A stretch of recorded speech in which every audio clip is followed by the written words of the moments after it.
Welcome बच्चों, आशा करते हैं कि आपने अच्छी तरह से ईमानदारी से टेस्ट दिया होगा। ठीक है, अब इसकी मार्किंग स्कीम और सॉल्यूशन देख लेते हैं और आप सभी अपनी फेयर कॉपीज में भी नोट कर लीजिएगा। ठीक है, और इसकी प्रैक्टिस जहां भी कंफ्यूजन हो इसको जरूर सॉल्व कीजिएगा। ठीक है, पहला क्वेश्चन देखते हैं। क्या question number 1, electrical resistivity of A given metallic wire depends upon. तो बच्चों ये ध्यान दीजिएगा, रेजिस्टिविटी केवल और केवल नेचर और टेम्परेचर पे डिपेंड करती है। यहाँ केवल नेचर दिया है, नेचर ऑफ मटेरियल, तो केवल आंसर क्या हो जाएगा, डी। ठीक है, तो ये क्या है, answer will be D, depends upon nature of material. अगर लिखा है तो 1 मार्क, नहीं लिखा है तो कोई मतलब नहीं। नेक्स्ट है, व्हाट इज मैक्सिमम रेजिस्टेंस विच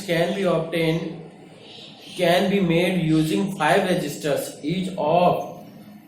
ठीक है, क्वेश्चन नंबर 2 है, 5 रेजिस्टर हैं। ठीक, हर एक रेजिस्टर क्या है, 1/5 ओम का है। ठीक, तो अब क्या कर रहा है कि मैक्सिमम रेजिस्टेंस कितना बनेगा। मैक्सिमम रेजिस्टेंस कॉन्सेप्ट क्या होता है जी, maximum resistance will be obtained on connecting in series. ठीक है, सीरीज में कनेक्ट करते हो तब क्या है, मैक्सिमम रेजिस्टेंस मिलता है। और अगर पैरेलल में कनेक्ट करोगे सभी रेजिस्टेंसेस को तो वो क्या होगा, मिनिमम रेजिस्टेंस मिलेगा। तो यहाँ पे क्या है, सीरीज में कनेक्ट करते हैं तो R will be, then R effective will be equal to 1/5 है, प्लस 1/5 प्लस 1/5 प्लस 1/5, 5 है ना, 5 रेजिस्टर्स ईच ऑफ, प्लस 1/5, 1 2 3 4 5, तो क्या है 5 इंटू 1/5, तो मतलब क्या आ गया 1 ओम। Is that clear. तो आंसर क्या हो गया, D, answer will be D. तो बच्चों ये जान लीजिए, क्योंकि 1 मार्क का क्वेश्चन है, एमसीक्यू है, तो डी अगर किसी ने लगाया है तो 1 मार्क मिल जाएगा। ठीक, और उस पे ये डिपेंड नहीं करेगा कि उसने कैसे लाया है। ठीक है, तो नेक्स्ट क्वेश्चन नंबर 3 देखिए। Question number 3, what is minimum resistance which can be made using 5 resistors each। अभी जैसे ऊपर मैं बता चुका हूं, मिनिमम रेजिस्टेंस के लिए, फॉर मिनिमम रेजिस्टेंस क्या होगा, मिनिमम रेजिस्टेंस के लिए पैरेलल कॉम्बिनेशन होता है मिनिमम रेजिस्टेंसेस के लिए। तो पैरेलल कॉम्बिनेशन में कैसे करेंगे जी, 1 अपॉन, क्या हो गया, पैरेलल कॉम्बिनेशन करना 1/r equals to.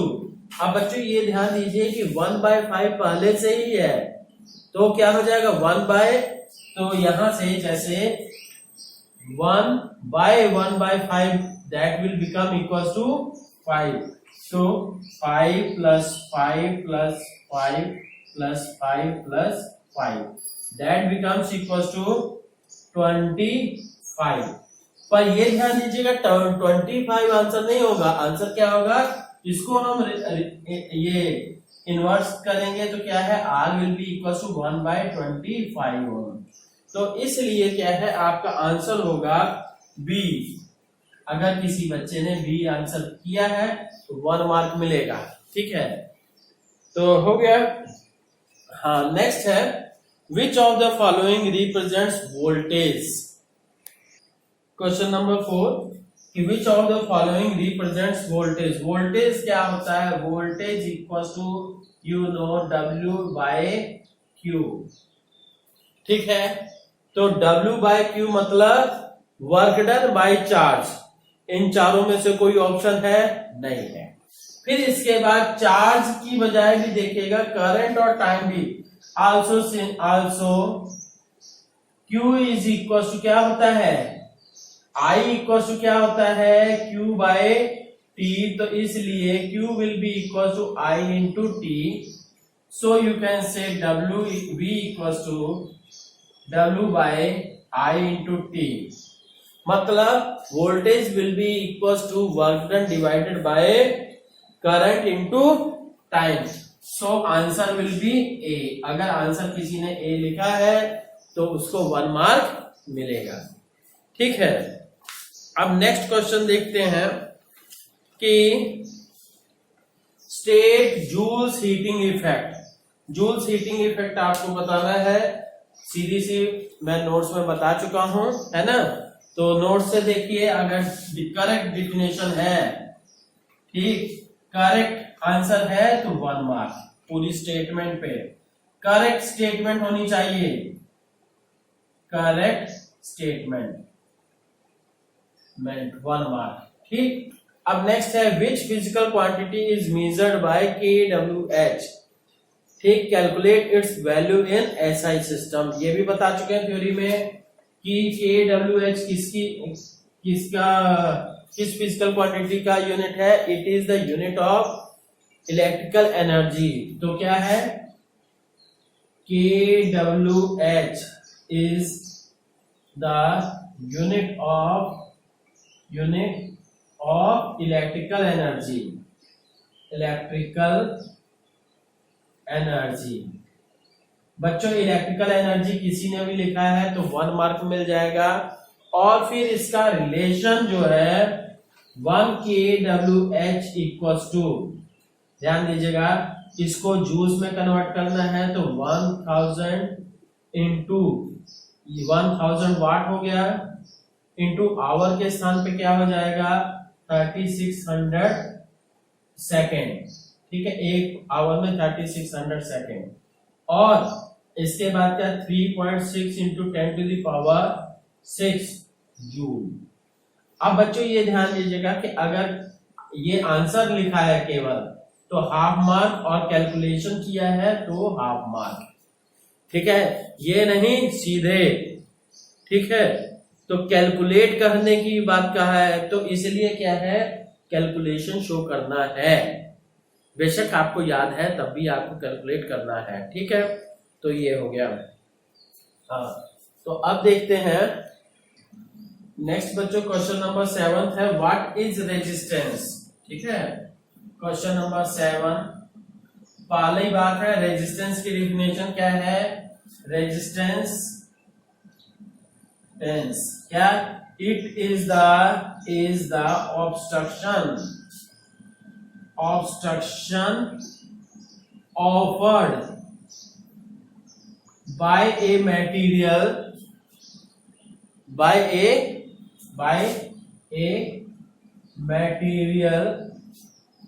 for the flow of current through it। ठीक, मतलब ये है इसमें ऑब्स्ट्रक्शन ऑफर्ड और current for the flow of current अगर लिखा है तो 1 मार्क मिलेगा। ठीक है, या तो जो मैंने नोट्स में डिफिनेशन बताई है वो भी सही है, पर क्या है कि आलतू फालतू का कुछ भी लिखे होंगे तो कोई मतलब नहीं है। नेक्स्ट है on what factors it depends. ये किन किन फैक्टर्स पे डिपेंड करता है ये भी पूरा होना चाहिए। R directly proportional to L। ये स्टेटमेंट भी प्लस स्टेट कि on increasing length resistance will increase. ये on increasing area resistance will decrease, plus statement. ठीक, और फिर इसके बाद क्या है, हाँ ये दोनों चीजें हो गई। एंड नेचर पे, nature and temperature provided material is same. And क्या है ये, तो मेनली क्या है बच्चों, आप मान के चलिए एक पे आधा एक पे आधा, तो कुल मिला के 1 हो गया। ठीक है, 2 मार्क्स हो गया। क्वेश्चन नंबर 8 है, question number 8 state and explain Ohm's law. ठीक है, ओम्स लॉ को आप अप्लाई करिए। स्टेटमेंट जो है, स्टेटमेंट जो 1 मार्क की होगी, एंड साथ ही साथ क्या है, कंडीशंस अगर बताई हुई है कौन से स्टेटमेंट की V directly proportional to I, ये हो गया। और ये क्या है formula V equal to I into R, where R is resistance. ठीक, तो इस पे 1 मार्क मिलेगा, फॉर्मूले पे भी 1 मार्क मिलेगा। प्रोवाइडेड स्टेटमेंट में ये जरूर होना चाहिए कि क्या क्या कंडीशंस हैं कि V is directly proportional to I provided the physical conditions and temperature of the material remains constant। ठीक है, तो अब क्वेश्चन नंबर, अब देखते हैं बच्चों क्वेश्चन नंबर 9 कि an electric heater refrigerator. Question number 9 refrigerator है, जनरेटर, पावर कितनी है P equal to 400 watt. Clear, तो अब क्या है टाइम 8 आवर पर डे। ठीक, और कॉस्ट ये नंबर ऑफ डेज क्या है 30 डेज, और रेट क्या है, रेट इज ₹3 पर किलोवाट आवर। बच्चों ये ध्यान दीजिएगा कि किलोवाट आवर में निकालना है।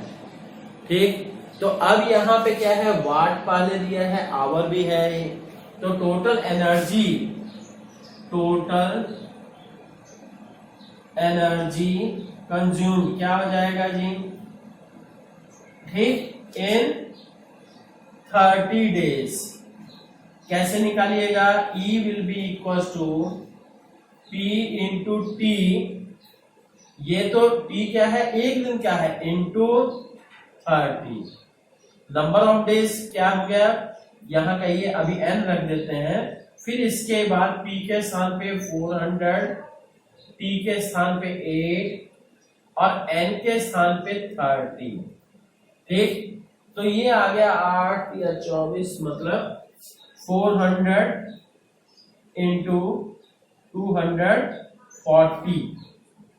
ठीक, तो ये क्या आ गया वाट है, और ये आवर, टाइम वाट आवर, या इसी को कहिए 96,000 वाट आवर।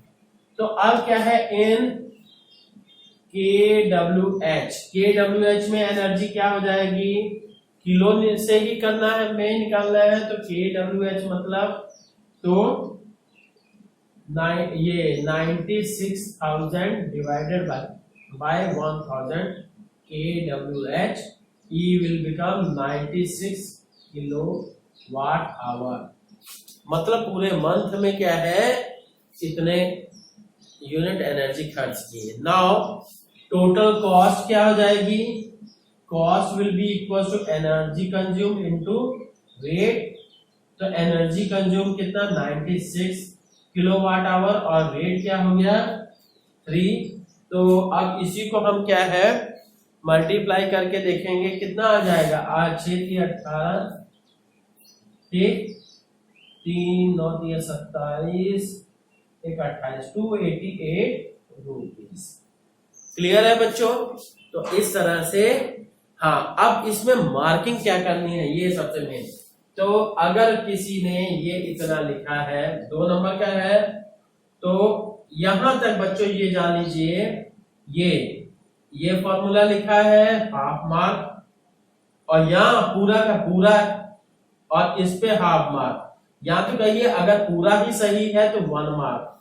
ठीक है, ध्यान दीजिएगा, अगर फॉर्मूला लिखा है तो हाफ मार्क, और पूरा अगर आंसर ये 96,000 वाट आवर निकाला है तो हाफ मार्क, और नहीं तो क्या है पूरा पूरा वैसे किसी मेथड से, मतलब डायरेक्ट फॉर्मूला रखे बिना भी कर दिया है तब भी क्या है ये फुल मार्क्स 1 मार्क।